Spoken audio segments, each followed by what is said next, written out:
여러분 안녕하십니까. 데이너 김입니다. 새 아침이 밝았습니다. 자, 오늘 에포크 타임즈 기사에 정말 놀라운 기사가 나왔습니다. 여러분 다 들으셨죠? 9월 3일 날 푸틴과 시진핑이 70살, 요즘은 뭐 젊은 나이야, 150살까지도 살 수 있을 거야, 이렇게 자연스럽게 대화하는 내용이 그대로 전 세계 방송에 나가버렸어요. 그런데 이거를 중국 공산당이 잘라내고 또 이런 내용, 이런 녹취, 뭐 이런 동영상이 짧게 잘라져서 이렇게 SNS에 도는 다 지워버리고, 장수란 말도 중국의 SNS에서 쓸 수 없도록 되어 있습니다. 기가 막히죠? 중국의 SNS에서는 이 사건 이후에 장수라는 말도 못 쓰게 차단하고 있다. 왜? 자기들이 캥기는 게 있으니까 그렇죠. 이 장수를 위해서, 권력자들의 또는 돈 많은 자들의 장수를 위해서 수없이 많은 사람을 잡아가지고 장기를 적출해 버리는데, 범죄자들, 공식적으로 아예 그냥 사용자들은 끄집어내고요. 그 다음에 이 파룬궁 신도들은 잡히기만 하면 전부 다 감옥에 잠금 가둬놨다가 그냥 심장마비로 죽었다면서 전부 다 그냥 목에서부터 저 배꼽까지 쫙 찢어가지고 그냥 모든 장기를 다 꺼내가지고 보관하고, 그리고 그냥 실로 대충 꼬매버린다 이거예요. 그런 내용이 오늘 나왔습니다. 자, 에포크 타임즈 기사를 한번 그대로 읽어보겠습니다. 참 기가 막힙니다. 자, 에포크 타임즈 수요일자, 어제 내용이죠. 자, 이 여자가 지금 한 40살 된 분인데, 아버지 장기가 중국 공산당에게 도난당했다. 시진핑, 푸틴이 핫 마이크에서 그냥 그대로 나오는데, 지금 70살도 어린 아이예요. 앞으로 이 시대에 150살까지 살 수 있을 거예요. 장기 이식 뭐 이런 거 다 나왔지 않습니까? 그거를 보고 기급한 사람이 바로 이 사람입니다. 왜냐하면 자기 아버지가 그렇게 파룬궁 수령하다가 잡혀가지고 장기 적출로 죽었으니까. 자, 당시 19살이었던 한유, 이 여자분이에요. 는 경찰로 가득 찬 방에 들어서자마자 슬픔과 충격에 휩싸였다. 방 한가운데는 2달 전까지만 해도 건강했던 아버지의 시신이 놓여 있었다. 아버지는 중국 당국에 의해서 구금된 뒤 숨졌다. 시신에 화장을 했음에도 불구하고, 화장이라는 게 불에 태웠다는 뜻이 아니고요, 시신을 가족들에 보여주기 위해서 그야말로 잘 꾸몄다 이거죠. 단장을 했음에도 불구하고 고통의 흔적이 분명했다. 왼쪽 눈 아래 피부가 벗겨져 있었고, 속된 말로 뒤지게 맞았다는 얘기죠. 턱 주변에 멍이 남아 있었다. 뒤지게 맞았다는 얘기죠.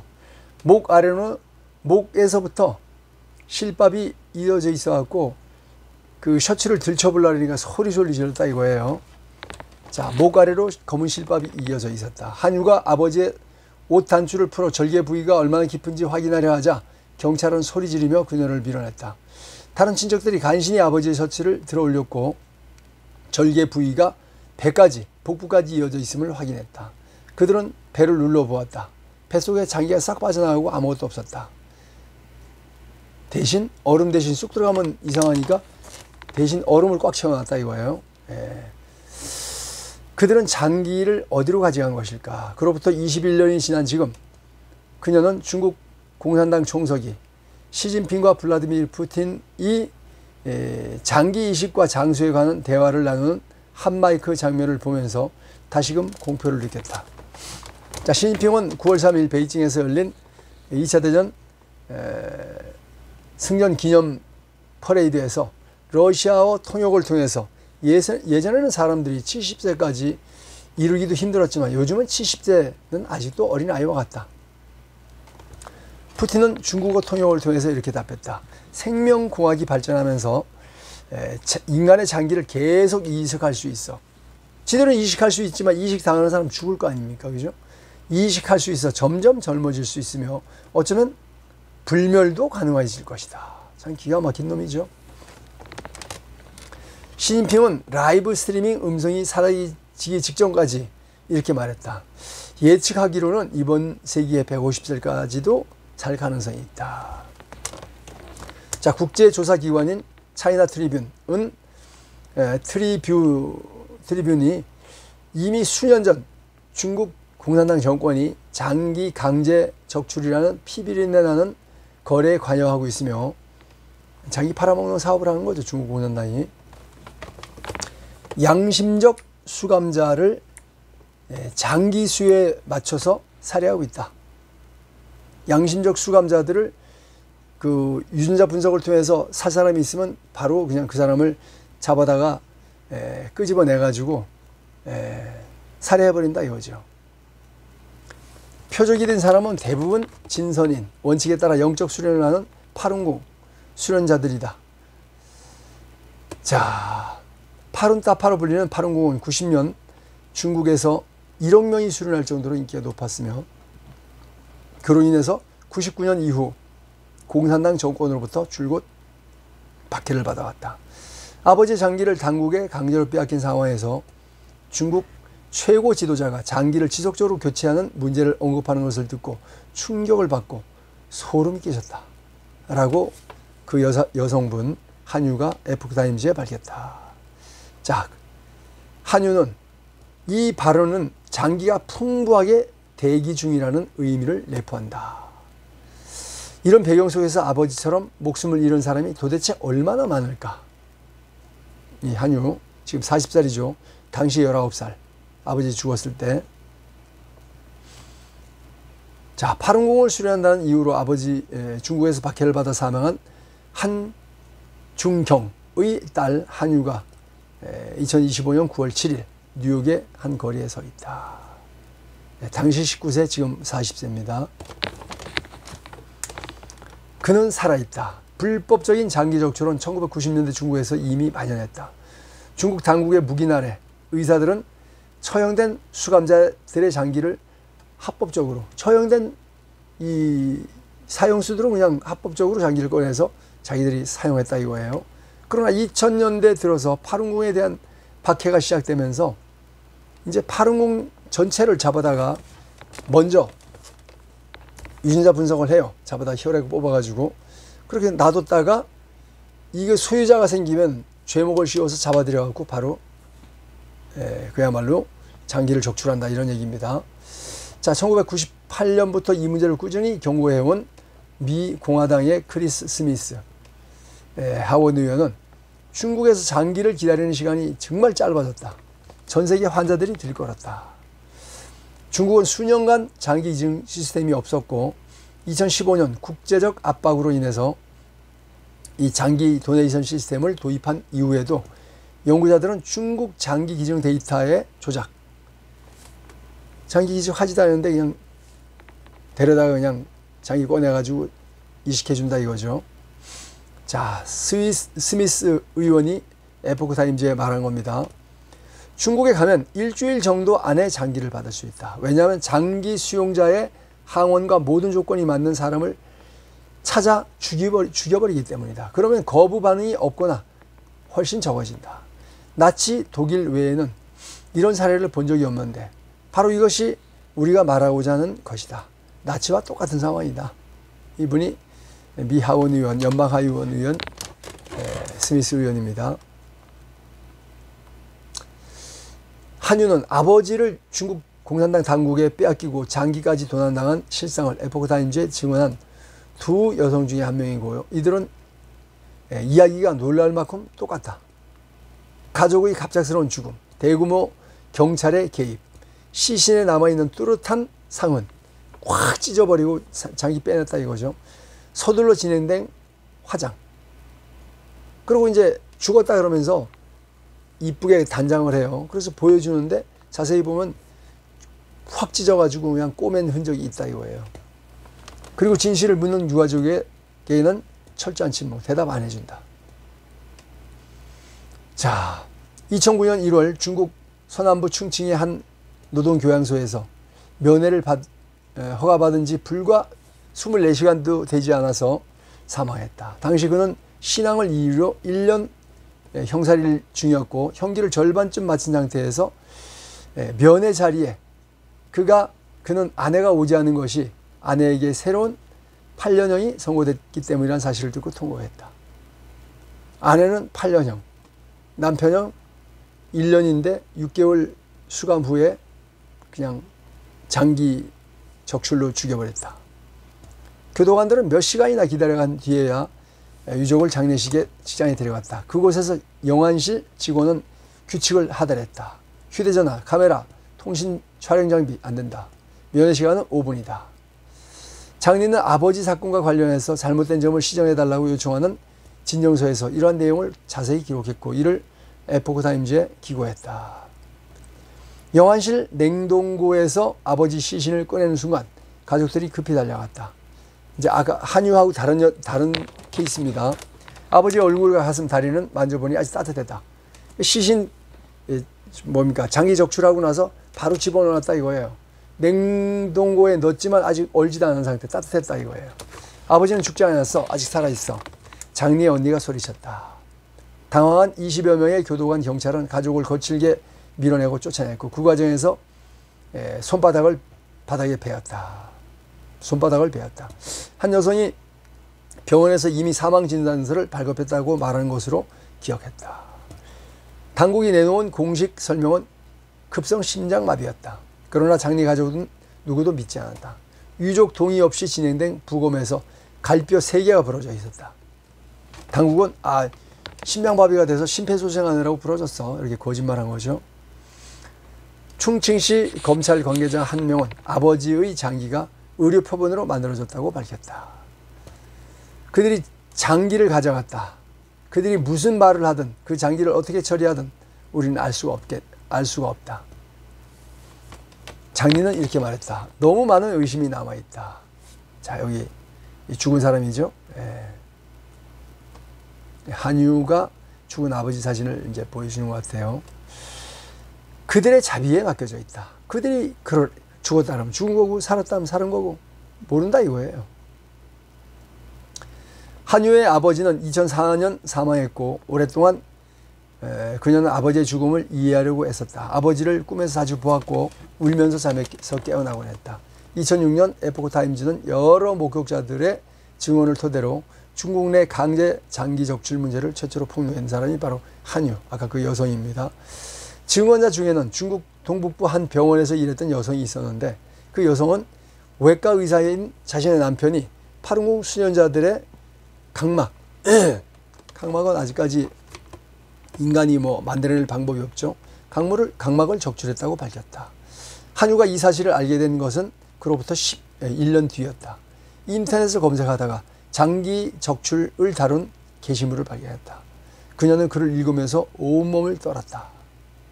아버지와 그의 몸에 남은 그냥 목에서부터 배 끝까지 쫙 찢은 그 절개 자국을 떠올리면서 눈물이 쏟아졌다.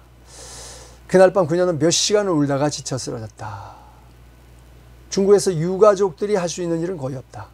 장리는 6년 동안 아버지 사건에 대한 정의를 추구했지만 돌아온 것은 중국 정권의 보복이었다.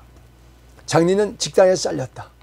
아버지가 죽은 게 억울하다. 진상을 밝혀주세요. 이 운동을 하니까 그냥 직장에 잘라버렸어요. 직장에다 압력을 넣어서 그 여자 잘라버려. 이렇게 된 거죠.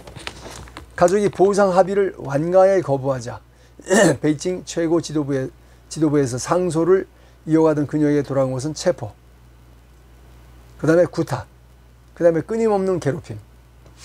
2명의 변호사를 만나던 중 변호사한테 좀 도와주세요 했는데 경찰이 20명이 들이닥쳐가지고 변호사도 그냥 잡아다가 깜빵에 쳐넣어버렸다.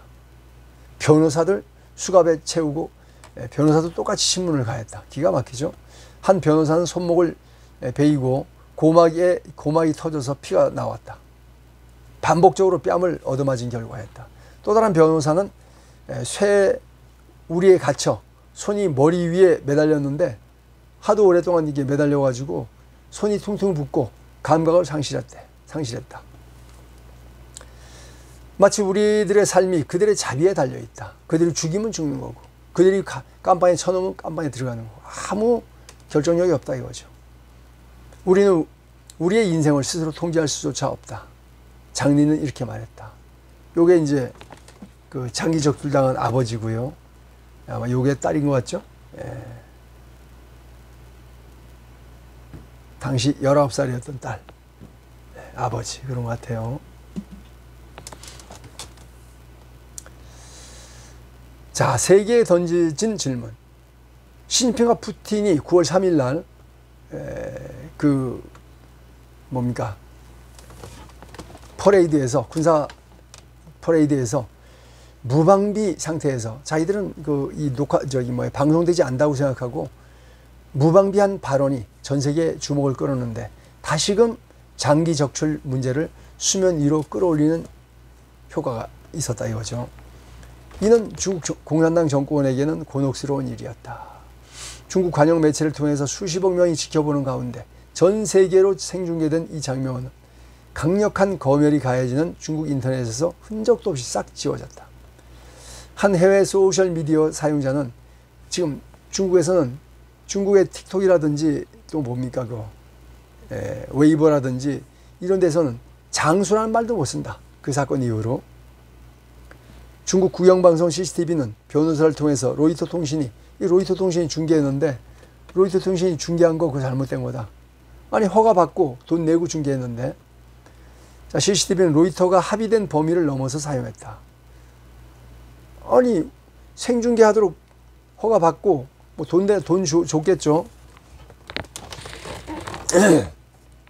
그리고 이 장면을 삭제한 것은 그들의 두려움의 표현이다. 무슨 왜곡인가? 그들의 입에서 직접 나온 말인데 강제 장기 적출은 실제로 존재한다. 이게 당시 19살, 지금 40살 된 장미라는 여성이고 그때 장기 적출돼서 죽은 아버지입니다. 그 대화와 이를 계기로 불거진 국제적 주목은 이 두 딸에게 마치 비현실적으로 느껴진다. 그녀들은 두 사람의 발언 속에는 인간 생명에 대한 무관심과 더 나아가 CCP, 중국 공산당 통치 아래 살아가는 사람들의 연약함이 담겨져 있다. 하지만 이 사건의 폭로로 장리에게 또 다른 희망이 생겼다. 운명적인 느낌이다. 수년간 그녀는 한 여성으로서 정치 권력에 맞서며 무력감을 느껴왔다. 그러나 이번 일이 전 세계가 장기 적출 문제를 인식하게 만드는 천재 인류의 기회였을지 모른다. 선량한 사람이 이 소식을 접하면 아마 행동에 나설 것이라는 생각이 든다. 그러니까 사람들이 이 말 들으면 분노해가지고 야 우리 장기를 적출해서 지들 150살까지 살아? 이렇게 분노를 일으킬 수 있다 이거죠. 과연 중국인들이 계속 잠자고 있을 것인지 들고 일어날 것인지 그것이 궁금한 거죠. 이런 상황이 전출되고 있다 이겁니다. 중국이 이렇게 사악하고 악랄한 짓을 하는데 정말 기가 막힙니다. 중국인들은 여전히 일어나지 못하죠. 너무 단속이 심하니까. CC카메라를 6억 대를 설치해서 지금 관리하고 있다는 거 아닙니까? 우리나라도 별로 다르지 않습니다.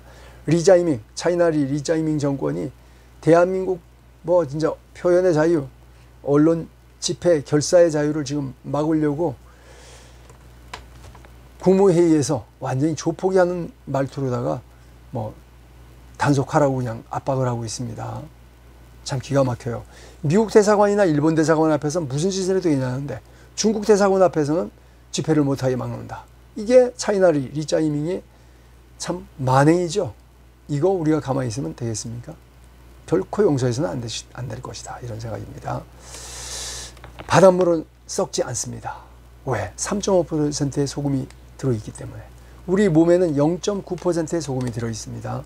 그러나 바닷물은 4배, 9436이죠. 3.5%의 소금이 들어있어요.